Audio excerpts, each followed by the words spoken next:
Konumuz ümumi təlim nəticələridir. Ümumi təlim nəticələri yaş qrupunun sonunda əldə etdiyimiz, yəni əldə olunan biliklərdir. İlin sonunda əldə olunan biliklər nəzərdə tutulur, ümumi təlim nəticəsi dedikdə. Təlim nəticəsi isə bir məşğələnin sonunda əldə etdiyimiz biliklərdir. Yəni biz ilin sonunda bilirik ki, uşaqlara məsələn 1-2 yaş, 2-3 yaş, 4-5 yaş, 5-6 yaş, yəni hər yaş qrupu üçün ayrı-ayrı verilir ümumi təlim nəticələri. Hər yaş qrupunun sonunda verilən ümumi təlim nəticələri mən uşaqlarda reallaşdırmalıyam bir ilin sonunda.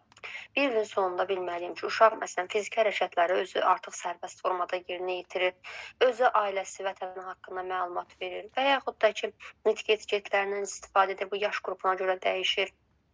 Daha sonra məsələn rəng çalarlarını fərqləndirir, fiqurlardır, üçbucaqdır, dairədir, kvadratdır, bunları adlandırır. Bu ilin sonunda əldə etdiyimiz bilik bacarıqlardır və bu adlanır ümumi təlim nəticəsi.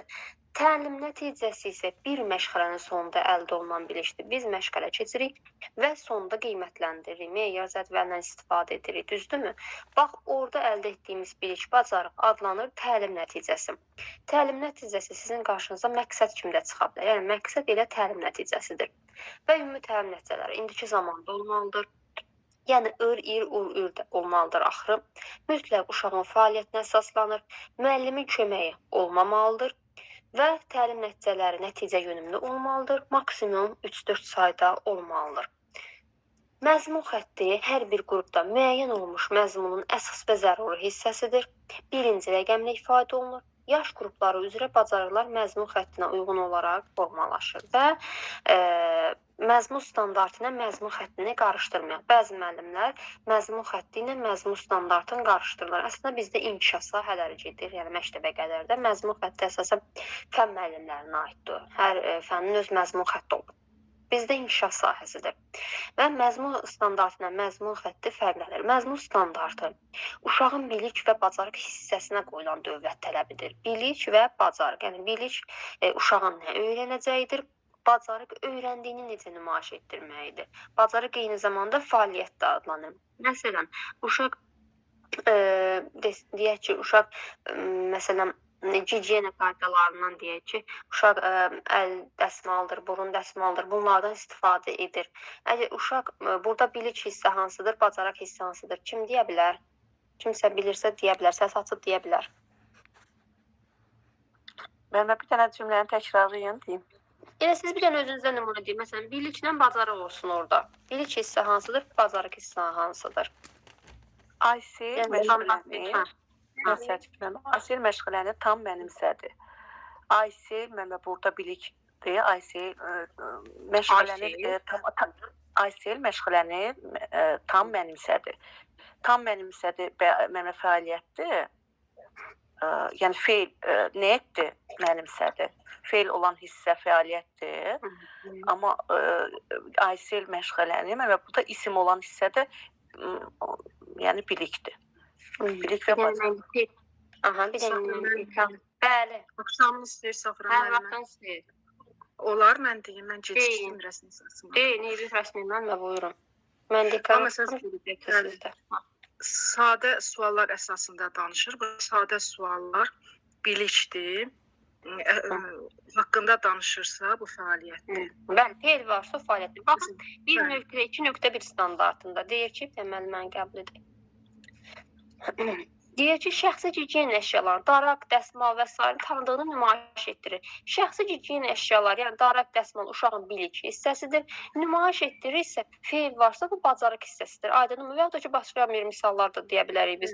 İlkin gigiyena qaydalarına məlidir. İlkin gigiyena qaydaları daraqdır, dəsmaldır, burun dəsmalından istifadə etmək bilik hissəmizdir. Əməl edirsə bacarıq hissəmizdir. Aydınlı müəllimlər. Bu da məzmun standartı adlanır. Məzmun standartı 2 hissədən ibarətdir. Bilik və bacarıq. Və hər bir standartda 2 hissədən ibarətdir. Yəni əsas standart, alt standart. Burada elə birinci rəqəm, baxın 1.2.1-də birinci yerdə duran rəqəmimiz bizim məzmun xəttimiz adlanır, yəni sahəmiz adlanır. İkinci yerdə duran bizim əsas standartımız adlanır, yəni 2. Üçüncü yerdə duran bir rəqəm isə adlanır alt standart.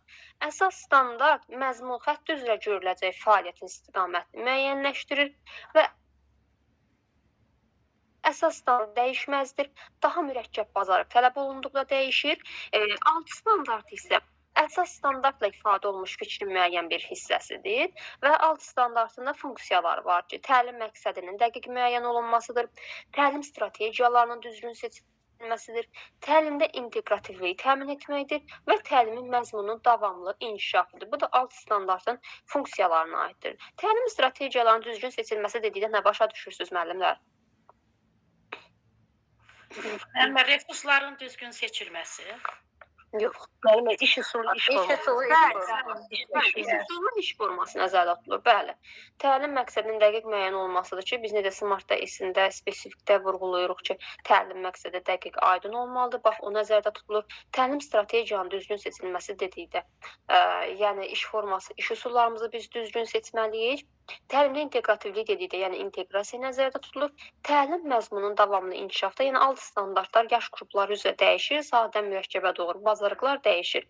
Bu da uşaqlar, yəni hər bacarıq dəyişdikcə uşaqlar inkişaf edir. Bu da onu nəzərdə tutur. Ümumi təlim nəticələrindən bu qədər. Yəni çətin bir mövzu deyil, belə desək. Bəzən müəllimlər burada yəni ümumi təlim nəticəsilə təlim nəticələrini qarışdırırlar. Bir də ki, məzmun xətti ilə məzmun standart. Onun da izahını verdik. Nəsə bir qaranlıq qalan məqamı varsa buyura bilərsiniz. Sonra keçərik sual-cavaba.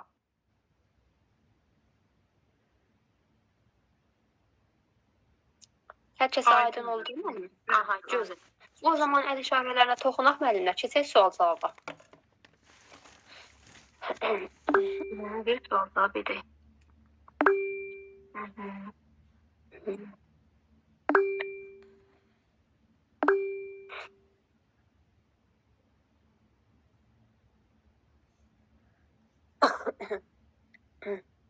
Buradan ilə ardıcıllıqla gedin.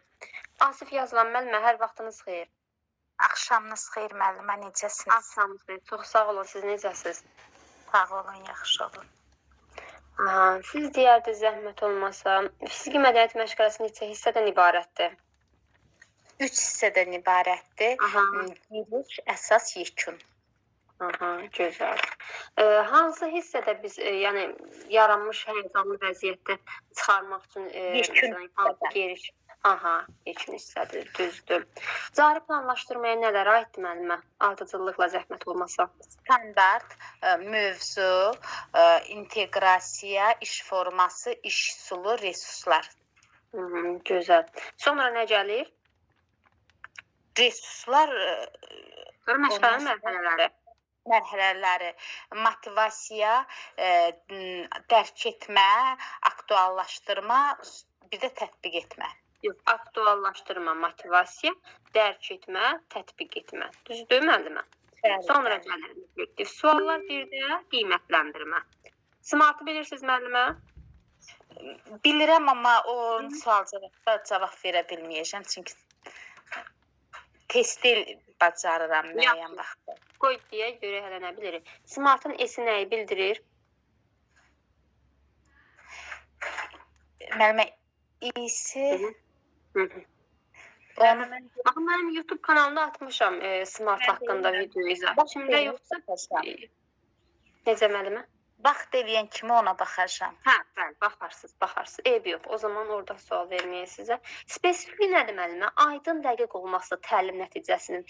Yəni biz deyirik ya, məsələn, uşaq rəng çalarlarını fərqləndirir. Burada təlim nəticəsi dəqiq deyil. Desək ki, uşaq rəng çalarlarını fərqləndirir. Mötərizə hissəsində qeyd etsək ki, sarı, göy, qırmızı, bu olacaq dəqiq məqsədimiz. Aydındır müəllimə? Uşaq nitq etiketlərindən istifadə edir. Hansı nitq etiketlərindən? Məsələn, yazırıq orada çox sağ olun, təşəkkür edirəm, nuş olsun və yaxud da ki, zəhmət olmasa kimi sözlərdən istifadə edir. Bu olacaq artıq məqsədimizin dəqiq olması. Yaxşı. Siz bizə inteqrasiya edə bilərsiniz və hansı inteqrasiyalardan istifadə olunur ümumiyyətlə? İnteqrasiya iki cür olur, şaquli və üfüqü.